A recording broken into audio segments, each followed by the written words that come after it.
साथियों को नमस्कार और उम्मीद है आप सभी अच्छे होंगे। मेरे मित्र, आज के इस वीडियो सेशन में हम लोग डिस्कस करने वाले हैं कंप्लीट फिजिक्स फार्मूला के दूसरे पार्ट की। जी हां दोस्तों, इससे पीछे के वीडियो सेशन में हम लोगों ने कंप्लीट फिजिक्स फार्मूला का पहला पार्ट देखा था, जहां पे हम लोगों ने फिजिक्स के महत्वपूर्ण जो चैप्टर थे उससे संबंधित फार्मूला को डिस्कस करा था। और मेरे मित्र, मैंने आपको कई सेशन में बताया है ये फार्मूला न सिर्फ आपको एग्जाम में डिट्टो अंक दिलाएंगे, बल्कि आपको न्यूमेरिकल क्वेश्चन को सॉल्व करने में बहुत ही मदद करेगा।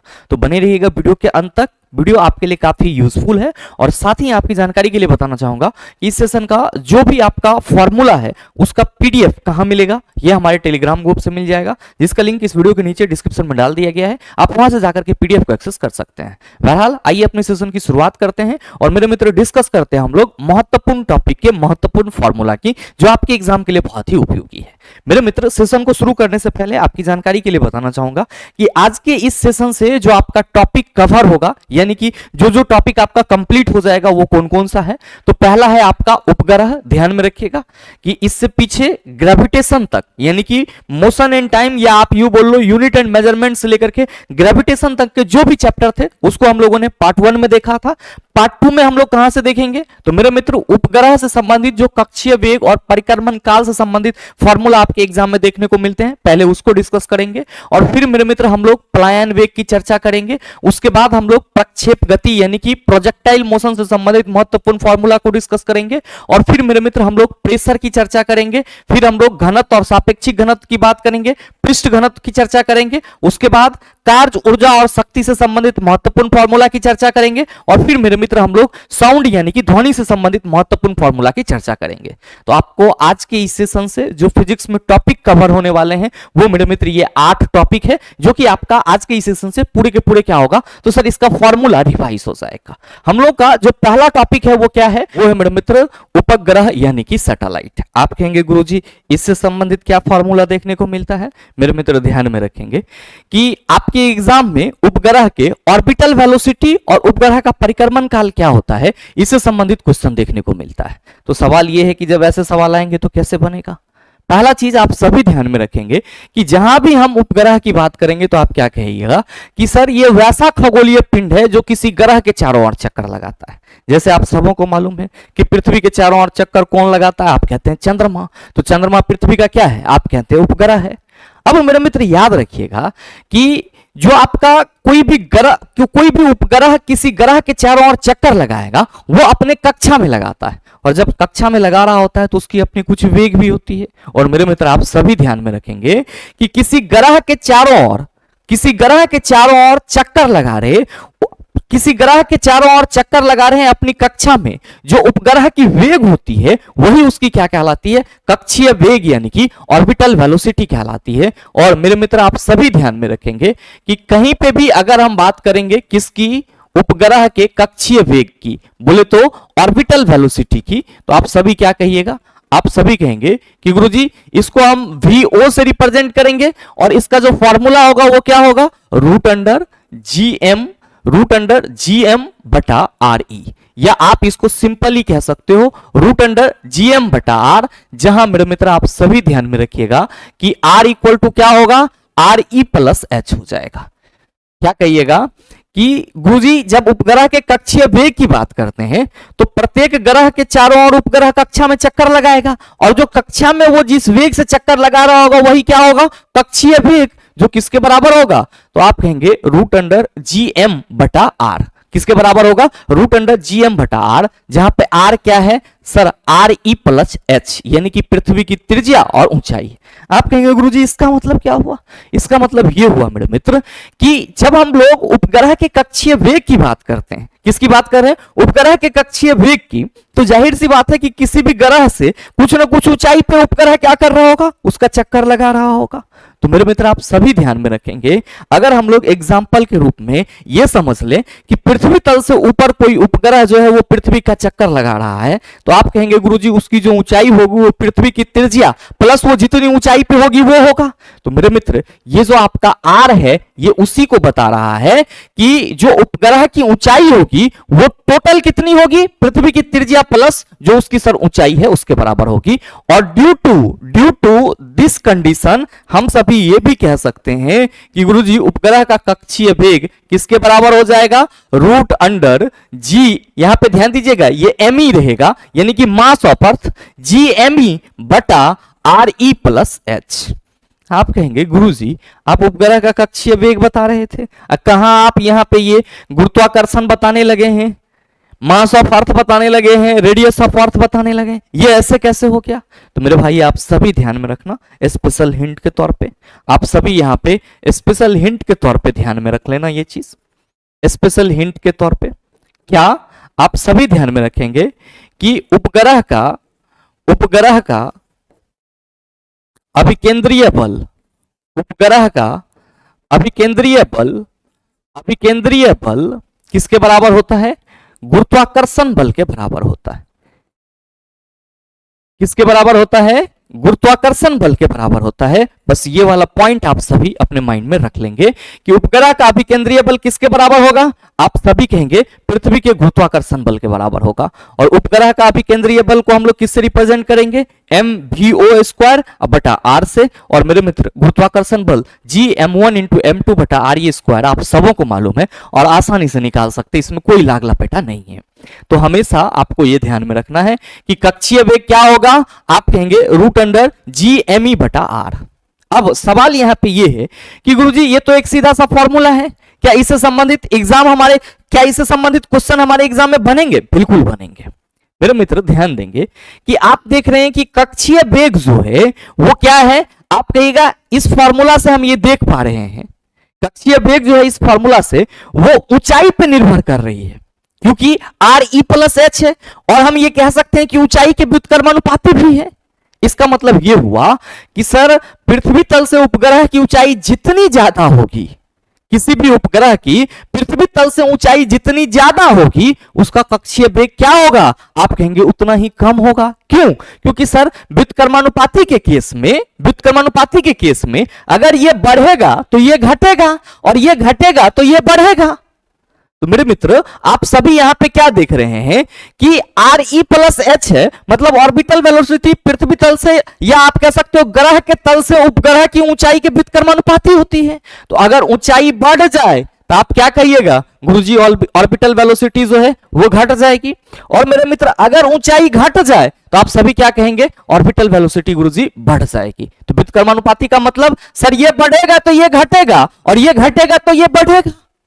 ध्यान में रखिएगा कि इस पूरे फॉर्मूला में आप कहीं पे भी मास ऑफ सैटेलाइट को नहीं देखे हैं, तो आपको यह ध्यान में रखना होगा मास्टर की के रूप में चला, आपको यह ध्यान में रखना होगा मास्टर की के रूप में चला। क्या ध्यान में रखेंगे, आप सभी ये याद रखेंगे कि उपग्रह का कक्षीय वेग उपग्रह के द्रव्यमान से स्वतंत्र होता है। उपग्रह के द्रव्यमान से स्वतंत्र होता है, मतलब उपग्रह के द्रव्यमान पर डिपेंड नहीं करता है। उपग्रह का कक्षीय वेग उपग्रह के द्रव्यमान से स्वतंत्र होता है तथा क्या याद रखेंगे कि तथा उपग्रह का कक्षीय वेग किस पे डिपेंड करता है, ऊंचाई पर निर्भर करता है। उपग्रह का कक्षीय वेग किस पे, एच पर निर्भर करता है। तो ये चीज आप सभी ध्यान में रखिएगा कि उपग्रह का कक्षीय वेग उपग्रह के द्रव्यमान से स्वतंत्र होता है और उपग्रह का कक्षीय वेग किस पर डिपेंड करेगा, आप कहेंगे गुरुजी ऊंचाई पर निर्भर करेगा। अब मेरे मित्र आपके एग्जाम में कई बार यह सवाल पूछ लिया जाता है कि पृथ्वी के अति निकट चक्कर लगाने वाले उपग्रह का जो कक्षीय वेग होता है वो लगभग कितना होता है। मेरे मित्र जब पृथ्वी के अति निकट की बात की जा रही है तो आप क्या कहेंगे कि गुरुजी h बराबर 0 हो जाएगा। और जैसे ही h बराबर 0 होगा तो आप सभी क्या कहिएगा, आप सभी कहेंगे कि गुरुजी पृथ्वी तल के अति निकट चक्कर लगा रहे उपग्रह का जो कक्षीय चाल होगा वो लगभग 8 किलोमीटर पर सेकेंड होगा। तो इस चीज को आप सभी यहां पे दूसरा पॉइंट के रूप में मेंशन कर लेंगे दूसरा पॉइंट के रूप में मेंशन कर लेंगे कि पृथ्वी के अति निकट पृथ्वी के अति निकट पृथ्वी के अति निकट चक्कर लगाने वाले अति निकट चक्कर लगाने वाले अति निकट चक्कर लगाने वाले उपग्रह का कक्षीय वेग उपग्रह का कक्षीय वेग कितना होगा? आप सभी कहेंगे 8 किलोमीटर पर सेकेंड 8 किलोमीटर पर सेकेंड। तो उपग्रह के कक्षीय वेग से संबंधित मेरे मित्र ये बातें आप सबों को ध्यान में रखनी होगी। अब कभी कभार आपके एग्जाम में मेरे मित्र उपग्रह के परिक्रमण काल से संबंधित भी सवाल पूछ दिए जाते हैं। उपग्रह के परिक्रमण काल से संबंधित भी सवाल पूछ दिए जाते हैं, यानी कि रिवॉल्यूशन पीरियड ऑफ सैटेलाइट से संबंधित भी सवाल पूछे जाते हैं। Revolution period of satellite revolution period of satellite simple मेरे मित्र, इसको रिप्रेजेंट किससे करते हैं? टी से करते हैं। अब मैंने आपको क्या बताया कि चला उपग्रह जो ग्रह के चारों ओर चक्कर लगाएगा वो कोई ना कोई वृत्ताकार मार्ग होगा, कोई ना कोई क्या होगा? वृत्ताकार मार्ग। और एक चक्कर का मतलब क्या हुआ कि सर मान लीजिए कि ये हमारा एक कोई वृत्ताकार मार्ग है, इस पे हम एक चक्कर लगा रहे हैं, तो यहां से चलेंगे और फिर यहां पे आ जाएंगे। आप कहिएगा बिल्कुल। तो मेरे मित्र आप सभी ये बताओ कि परिक्रमण काल का मतलब क्या हुआ? एक परिक्रमा करने में जितना समय लग रहा है और एक परिक्रमा में कितना चक्कर लगाएगा? आप कहेंगे एक चक्कर। एक चक्कर किसके बराबर? आप कहिएगा सर जी इसके परिधि के बराबर 2 पाई r। अब आप सबों को मालूम है कि जब ये इसका चक्कर लगाएगा तो इसकी कुछ ना कुछ अपनी वेग होगी, और आप क्या कहिएगा कि गुरुजी उसी वेग को तो हम लोग VO यानी कि कक्षीय वेग कहते हैं।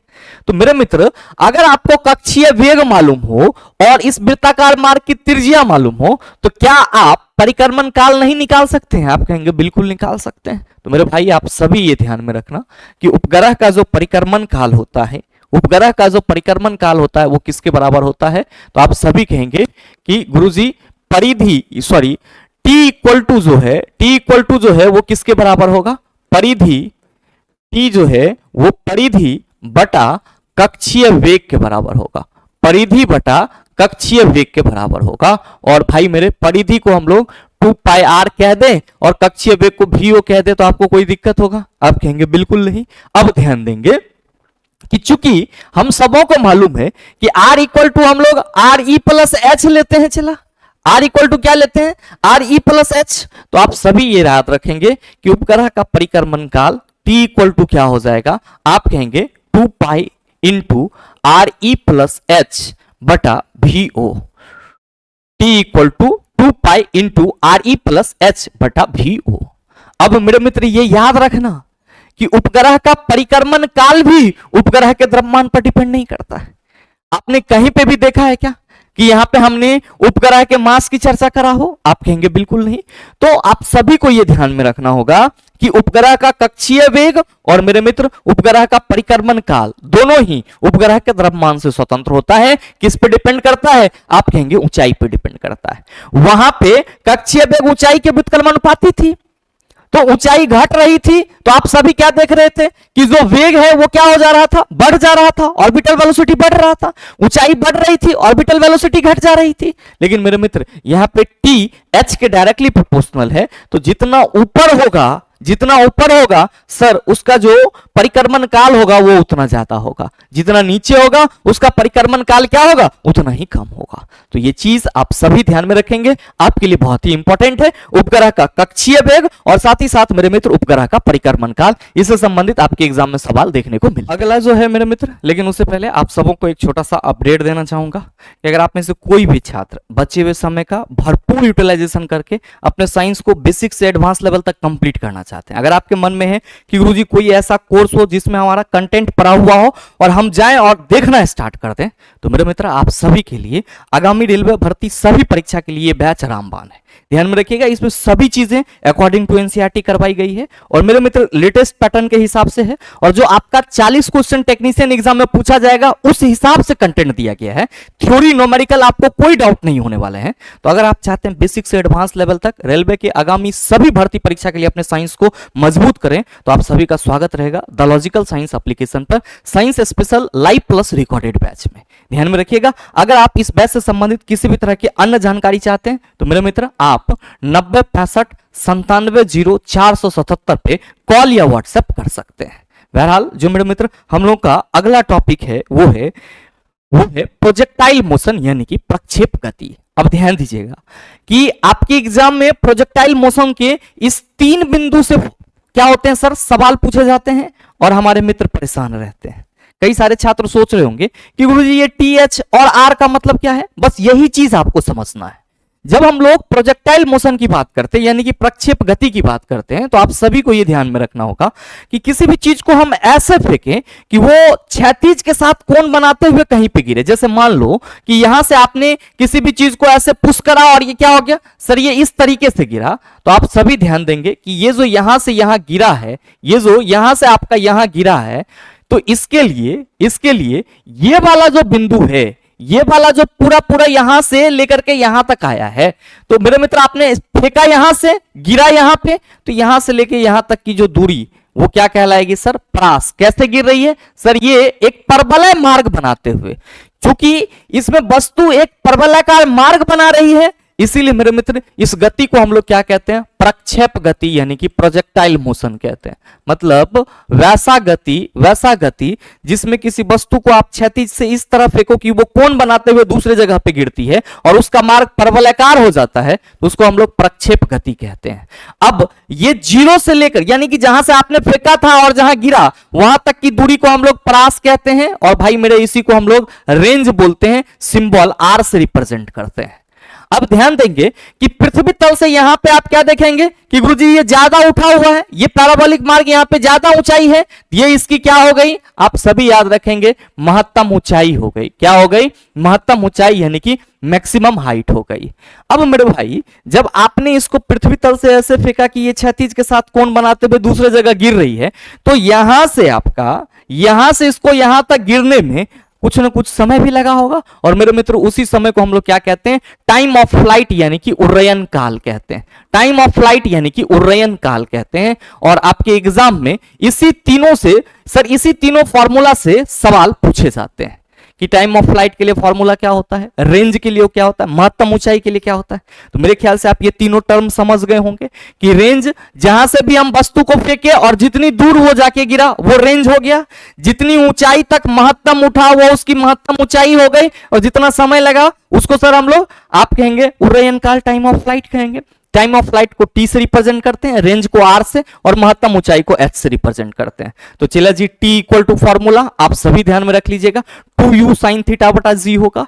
H इक्वल टू फॉर्मूला यानी कि महत्तम ऊंचाई इक्वल टू फॉर्मूला क्या हो जाएगा, u square sin square theta बटा 2g, और मेरे मित्र R इक्वल टू फॉर्मूला क्या होगा, u स्क्वायर बटा sin 2 थीटा। बस एक चीज यहां पे स्पेशल हिंट के तौर पे ध्यान में रख लीजिएगा, किसके लिए, रेंज के लिए। किसके लिए सर, रेंज यानी कि प्रास के लिए। क्या कहेंगे कि सर पहला पॉइंट तो आप सभी ध्यान में रखेंगे कि ये थीटा एवं 90 डिग्री माइनस थीटा, थीटा एवं 90 डिग्री माइनस थीटा दोनों के लिए समान होगा। रेंज दोनों के लिए क्या होगा, आप कहेंगे सर समान होगा। ये ध्यान में रख लीजिएगा क्या कि जो रेंज का वैल्यू होगा क्षैतिज में वो थीटा और 90 डिग्री माइनस थीटा दोनों के लिए समान होगा। और मेरे भाई दूसरा पॉइंट आप सभी ध्यान में रख लेना कि थीटा इक्वल टू अगर 45 डिग्री हो, थीटा इक्वल टू 45 डिग्री हो तो रेंज क्या होगा, आप सभी ध्यान में रखेंगे, महत्तम यानी कि मैक्सिमम होगा। तो यही 3 फॉर्मूला आपको याद रखना है कि time of flight equal to क्या हो जाएगा, आप कहेंगे 2u sin थीटा बटा g।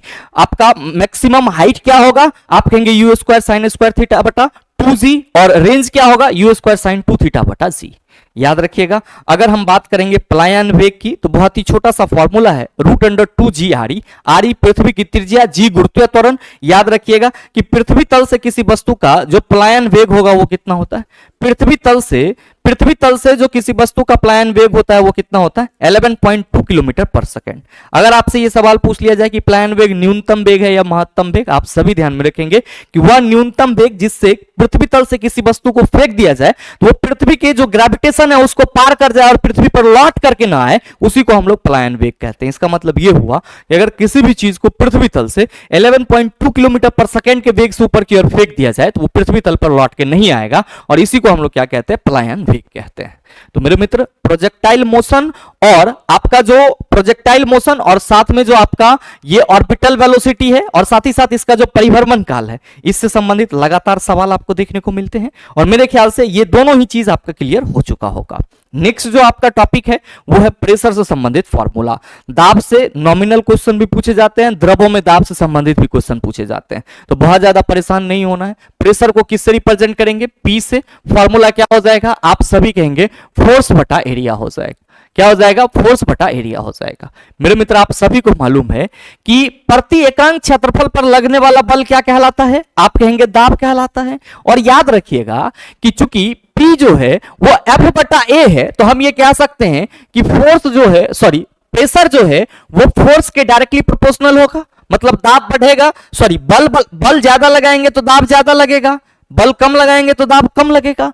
और साथ ही आप ये कह सकते हैं कि गुरुजी प्रेशर जो है वो एरिया के व्युत्क्रमानुपाती होगी। मतलब क्या हुआ कि एरिया बढ़ेगा तो दाब घटेगा, एरिया घटेगा तो दाब बढ़ेगा। ये चीज ध्यान में रखिएगा। बाद बाकी अगर हम लोग इसके एसआई यूनिट की बात करेंगे, इसके एसआई यूनिट की बात करेंगे तो आप सभी क्या कहेंगे कि गुरुजी जो एसआई यूनिट होगा वो फोर्स का यूनिट न्यूटन होता है और एरिया का मीटर स्क्वायर। तो न्यूटन मीटर पर स्क्वायर को ही हम लोग क्या कहते हैं? पास्कल कहते हैं। क्या कहते हैं चिल्ला? पास्कल कहते हैं। और इसी को हम लोग शॉर्ट फॉर्म में पीए से रिप्रेजेंट करते हैं। और 1 पास्कल इक्वल टू हम लोग क्या लिखते हैं? 1 न्यूटन पर मीटर स्क्वायर। 1 न्यूटन पर मीटर स्क्वायर। याद रखिएगा वायुमंडलीय दाब को हम लोग एटीएम से रिप्रेजेंट करते हैं और एक वायुमंडलीय दाब 1 एटीएम कितना के बराबर होता है? 1.01 into 10 to the power 5 pascal के बराबर होता है। तो ये चीज भी आप सभी ध्यान में रखेंगे। कभी कभार आपके एग्जाम में द्रवों में दाब से संबंधित भी फॉर्मूला पूछ लिया जाता है। तो याद रखिएगा कि द्रवों में दाब से संबंधित जो आपका फॉर्मूला होता है वो क्या होता है? अगर हम कुल दाब की बात करेंगे तो आप सभी याद रखेंगे द्रवों में दाब, और उसमें भी हम कुल दाब की बात करें। जैसे कैसे हम कुल दाब की बात कर रहे हैं? सर देखो ये मान लो कि आपका एक कंटेनर है और इसमें हम द्रव यहां तक भरे हुए हैं। तो अब इस द्रव के द्वारा जो दाब उत्पन्न होगा वो किसके बराबर होगा? HdG के बराबर होगा। H क्या है? तो सर इस कंटेनर की गहराई, D द्रव का घनत्व, G गुरुत्वीय त्वरण। तो इसके क्या होगी सर? गुणनफल के बराबर होगी। लेकिन अगर हम बात करेंगे द्रवों में कुल दाब कितना लग रहा है, तो ये द्रव हमारा किसी न किसी वायुमंडल में रखा हुआ है। हम कह सकते हैं सर हमारे जहां हम रह रहे हैं वहां पे रखा हुआ है। तो वायुमंडलीय दाब तो हर एक वस्तु पे लग रहा है, तो वायुमंडलीय दाब इस पे भी लग रहा होगा। तो द्रवों में कुल दाब जो है, द्रवों में कुल दाब जो है वो किसके बराबर होगा? आप ध्यान में रखेंगे वायुमंडलीय दाब, वायुमंडलीय दाब, वायुमंडलीय दाब प्लस HD और G के बराबर होगा। किसके बराबर होगा? वायुमंडलीय दाब प्लस HD और G के बराबर होगा। जहां चला याद रखिएगा कि H क्या है? आप कहेंगे गहराई है गुरुजी। D क्या है? आप कहेंगे द्रव का घनत्व है। D क्या है? द्रव का घनत्व। और G क्या है? आप सभी कहेंगे गुरुत्वीय त्वरण। G क्या है? गुरुत्वीय त्वरण है।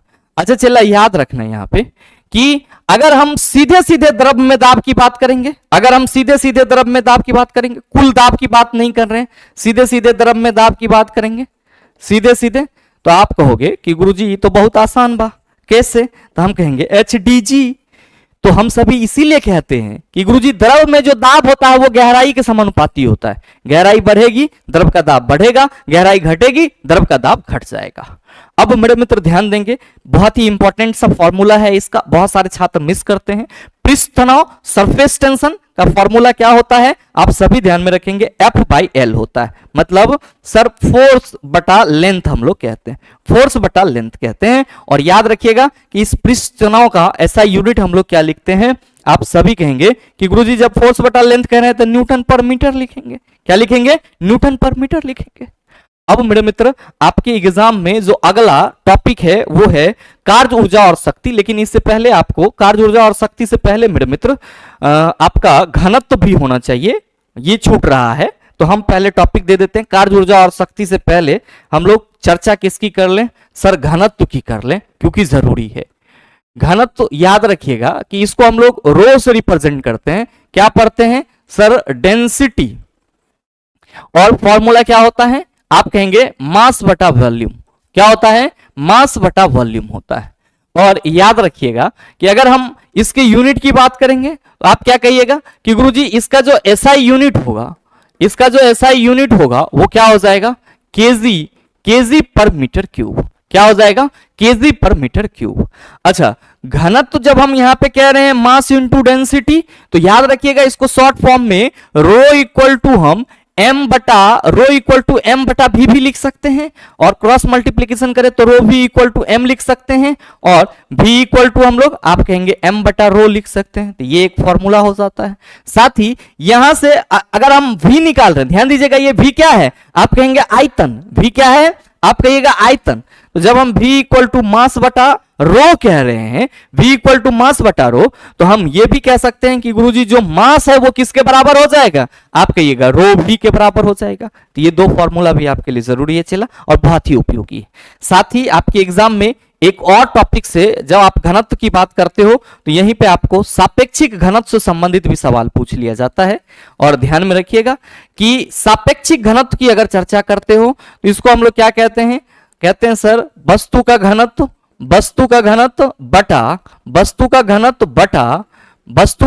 बटा जल के घनत्व के बराबर होता है। और ये जो सापेक्षिक घनत्व है मेरे मित्र याद रखिएगा कि इसकी कोई यूनिट नहीं होती, इसकी कोई यूनिट नहीं होती है, ये आप सभी ध्यान में रखेंगे। अगर आपसे ये सवाल करा जाए कि निम्न में से किस भौतिक राशि की कोई यूनिट नहीं होती है, और आपके ऑप्शन में क्या हुआ रहे, क्या दिया हुआ रहे, सर सापेक्षिक घनत्व दिया हुआ रहे, तो आप सभी कहेंगे कि गुरुजी इसकी कोई यूनिट नहीं होती है। ठीक है, जबकि जो घनत्व है इसकी यूनिट आप कहेंगे केजी पर मीटर क्यूब होती है। नेक्स्ट मेरे मित्र, कार्य ऊर्जा और शक्ति, वर्क एनर्जी एंड पावर। नाम से ही याद रखिएगा का उ सौ सब में अ लगा हुआ है, ये तीनों क्या है, आप सभी कहेंगे तीनों अदिश राशि है। तो कहियो हरभरा मत जाना चला, तुम लोग जानल वो क्वेश्चन गलती करते हो एग्जाम में, गुरुजी पूछ दिया था हम तो जान रहे थे।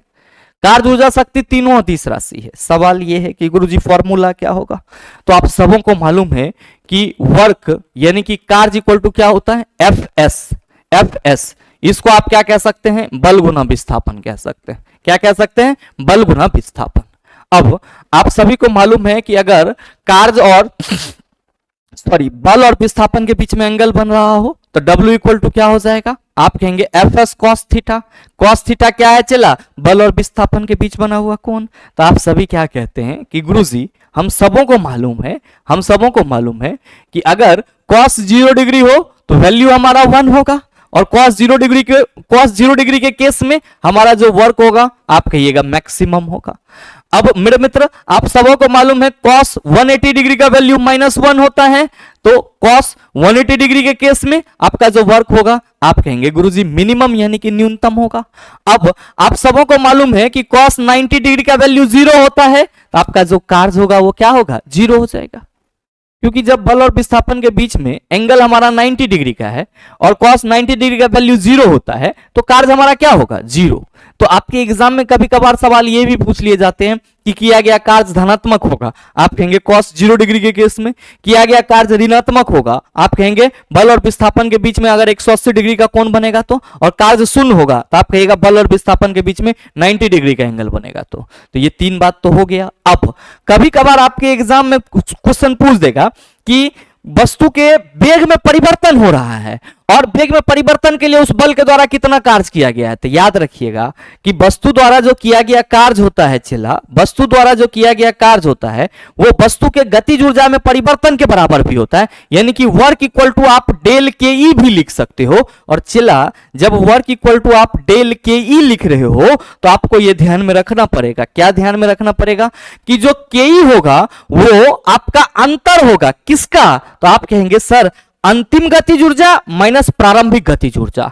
तो ये जो डेल के ई है इसको हम क्या इस तरह से लिख सकते हैं, क्या गतिज ऊर्जा में परिवर्तन को क्या हम half mv square minus half mu square लिख सकते हैं क्या, आप कहेंगे बिल्कुल लिख सकते हैं, बिल्कुल लिख सकते हैं। तो मेरे मित्र आप सभी ये ध्यान में रखिएगा कि अगर वस्तु के वेग में परिवर्तन हो रहा हो तो जो किया गया कार्य होगा यानी कि जो हमारा वर्क होगा वो किसके बराबर होगा, आप कहेंगे half mv square minus half mu square के बराबर होगा, half mv square minus half mu square के बराबर होगा।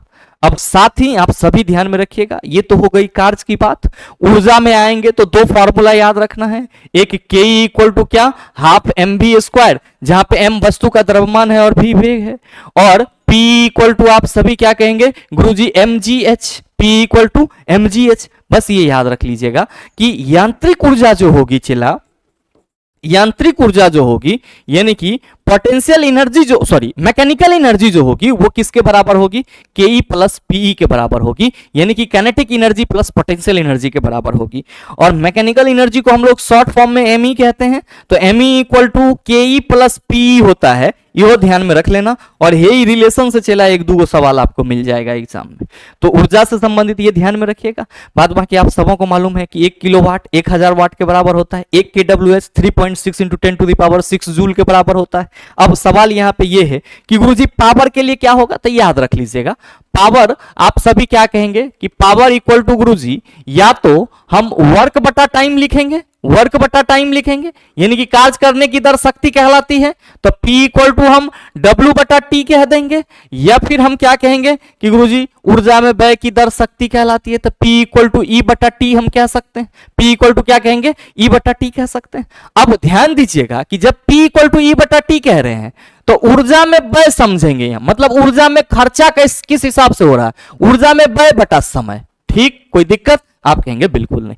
Know the point is that sir इसका यूनिट फंसा लेता है, नहीं फंसाएगा। याद रखना कि P इक्वल टू W बटा T कह रहे हो, P इक्वल टू क्या कह रहे हो चला, W बटा T कह रहे हो, तो आप सबों को यह ध्यान में रखना होगा कि ये जो आपका W है ये वर्क है, और वर्क का यूनिट क्या होता है, आप सभी कहेंगे गुरुजी जूल होता है। क्या होता है, जूल, और टाइम का यूनिट सेकेंड। तो याद रखिएगा कि जूल पर सेकेंड को क्या पढ़ा जाता है, वाट पढ़ा जाता है। और हम लोग क्या कहते हैं, जो पावर है इसका एसआई यूनिट, पावर का एसआई यूनिट क्या होता है, आप सभी कहेंगे वाट। क्या होता है, वाट। और याद रखिएगा 1 वाट इक्वल टू क्या हो जाएगा चला, 1 joule per second. 1 watt equal to 1 joule per second. अच्छा, बड़ा यूनिट अगर हम लोग पढ़ेंगे तो 1 किलोवाट कहेंगे, 1 किलोवाट, और इसको शॉर्ट फॉर्म में केडब्ल्यू से रिप्रेजेंट कर देंगे। और 1 किलोवाट कितना के बराबर, 1000 वाट के बराबर। याद रख लेना चला, इसी को 10⁻³ वाट भी कह सकते हो, परेशान मत होना। ध्यान देना कि चूंकि आप क्या कह रहे हो कि सर जी P इक्वल टू W बटा T होता है, और आपको यह भी मालूम है कि W इक्वल टू FS होता है या नहीं होता है, बिल्कुल होता है सर। तो हम ये भी कह सकते हैं कि P इक्वल टू W के जगह अगर F और S रख दे तो FS बटा T हो जाएगा। क्या हो जाएगा, FS बटा T। और मेरे मित्र ये F इंटू ये S क्या है, तो आप कहिएगा विस्थापन, T आप कहिएगा समय है। तो भाई मेरे याद रखना कि F इक्वल टू हम क्या कह सकते हैं, S बटा T कह सकते हैं, और P इक्वल टू क्या हो जाएगा, आप कहिएगा S बटा T, विस्थापन बटा समय, तो वेग हो गया। तो आप ये भी कह सकते हो कि सर P इक्वल टू जो है वो हमारा F भी हो जाएगा। मतलब अगर किसी वस्तु में 5 न्यूटन का बल लग रहा है और उस बल के लगने से वस्तु का वेग 10 मीटर प्रति सेकंड हो जा रहा है, तो आप सभी क्या कहिएगा कि सर जो शक्ति जनरेट हो रही है वो कितना वाट की, 50 वाट की शक्ति जनरेट हो रही है। यानी कि P इक्वल टू क्या होता है, F भी होता है। और मेरे मित्र शक्ति का एक अन्य मात्रक क्या हो जाएगा, शक्ति का एक अन्य मात्रक, तो फोर्स का unit Newton, sir P into भी, क्योंकि F S बटा T है। तो चला ये हम F को अलग कर दिए और S बटा T लिख सकते हैं कि नहीं लिख सकते हैं, आप कहेंगे बिल्कुल लिख सकते हैं। तो जब हम ये अलग कर दिए तो आप सभी याद रखना कि V मीटर पर सेकंड हो गया, तो न्यूटन मीटर पर सेकंड क्या हो जाएगा, आप कहेगा सर शक्ति का एक अन्य मात्रक हो जाता है। तो ये चीज भी ध्यान में रखिएगा। बाद बाकी 1 kWh कितना होता है, आप कहेंगे 3.6 × 10⁻6 जूल, ये आप सबों को याद होगा। नेक्स्ट मेरे मित्र जो आपका है वो है साउंड, और इससे संबंधित बहुत फार्मूला आपको ध्यान में नहीं रखना है, बस 3 से 4 फार्मूला। कौन कौन से हैं फार्मूला, पहला तो आप सभी ये ध्यान में रखिएगा कि साउंड एक तरंग है, और तरंग का वेग v, आप सभी कहेंगे कि गुरुजी ये आवृत्ति और तरंग दैर्ध्य के गुणनफल के बराबर होती है। आवृत्ति और तरंग दैर्ध्य के गुणनफल के बराबर होती है, और इसीलिए हम लोग v equal to nu into lambda कहते हैं। और यहां से आपका दो फॉर्मूला और मिल के आ जाता है। पहला चीज तो आप सभी ध्यान में रखेंगे कि न्यू इक्वल टू आप कहेंगे v बटा लेमडा। यहां पे न्यू किसको कह रहे हैं सर, आवृत्ति को कह रहे हैं। ध्यान दीजिएगा कि ये न्यू जो है ये हम किसको कह रहे हैं, आवृत्ति को कह रहे हैं। लेमडा क्या है, आप कहिएगा तरंग दैर्ध्य। लेमडा क्या है, तरंग दैर्ध्य। तो मेरे मित्र v equal to nu into lambda, तो न्यू इक्वल टू क्या हो गया, v बटा लेमडा। अब मेरे मित्र ध्यान देंगे यहां पे कि लेमडा इक्वल टू क्या हो जाएगा, आप कहिएगा v बटा न्यू हो जाएगा। तो ये एक फॉर्मूला आपका काम तमाम कर देगा। दूसरा याद रखिएगा यहां पे आवृत्ति और आवर्तकाल में संबंध होता है। क्या संबंध होता है, तो सर आवृत्ति आवर्तकाल के व्युत्क्रम होता है, यानी कि न्यू इक्वल टू 1 बटा टी कह सकते हैं, या फिर मेरे मित्र आवर्तकाल आवृत्ति का व्युत्क्रमानुपाती होता है, टी इक्वल टू 1 बटा एन कह सकते हैं। अब तीसरा जो फॉर्मूला आप सभी ध्यान में रखेंगे वो क्या, तो आप सभी ध्यान में रखिएगा कि चूंकि तरंग दैर्ध्य जो है चला ये क्या है, तो आप कहेंगे गुरुजी अगर अनुप्रस्थ के लिए बात कर रहे हैं तो दो कर्मागत शीर्ष और गर्त के बीच की दूरी, अनुदैर्ध्य के लिए बात कर रहे हैं तो दो संपीड़न और विरलनों के बीच की दूरी। एक्चुअली में है क्या, आप कहेंगे तरंग की लंबाई। तो आप सभी ये याद रख सकते हैं स्पेशल केस के रूप में, यहां पे हम स्पेशल लिख दे रहे हैं। अगर कभी आपके एग्जाम में लैम्डा दिया हुआ है, समय दिया हुआ है, तरंग का वेग पूछा जाए तो हड़बड़ाना नहीं है, v इक्वल टू क्या कहेंगे, लैम्डा बटा टी भी होता है। क्यों, क्योंकि sir v equal to S बटा टी विस्थापन बटा समय लिख सकते हैं, तो विस्थापन एक तरह से स्थिति या दूरी है, लैम्डा भी तो सर तरंग की लंबाई है, तो हम v इक्वल टू लैम्डा बटा टी कह देंगे, तो क्या दिक्कत है, कोई दिक्कत नहीं है। चला अब ध्यान देंगे कि अगर हम आवृत्ति की बात करेंगे, किसकी, फ्रीक्वेंसी की, तो आप सभी याद रखना नंबर ऑफ ऑस्किलेशन मतलब कंपन बटा सेकेंड, आप ये भी कह सकते हो कंपन बटा सेकेंड। अगर इंग्लिश में ना याद रहे तो आप ऐसे याद रख लेना नंबर ऑफ ऑस्किलेशन बटा टाइम, ठीक है।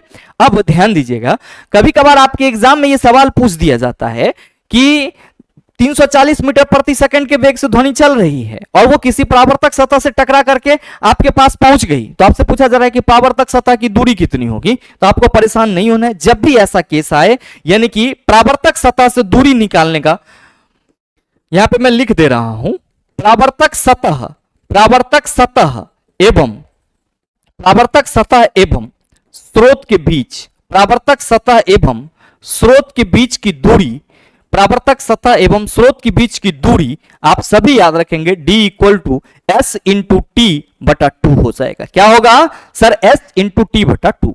तो जैसे ही परावर्तक सतह और स्रोत के बीच की दूरी, कौन सा स्रोत, ध्वनि स्रोत के बीच की दूरी पूछा जाए, आप कहेंगे d equal to S into T बटा 2 हो जाएगा। क्या हो जाएगा, d equal to S into T बटा 2 हो जाएगा।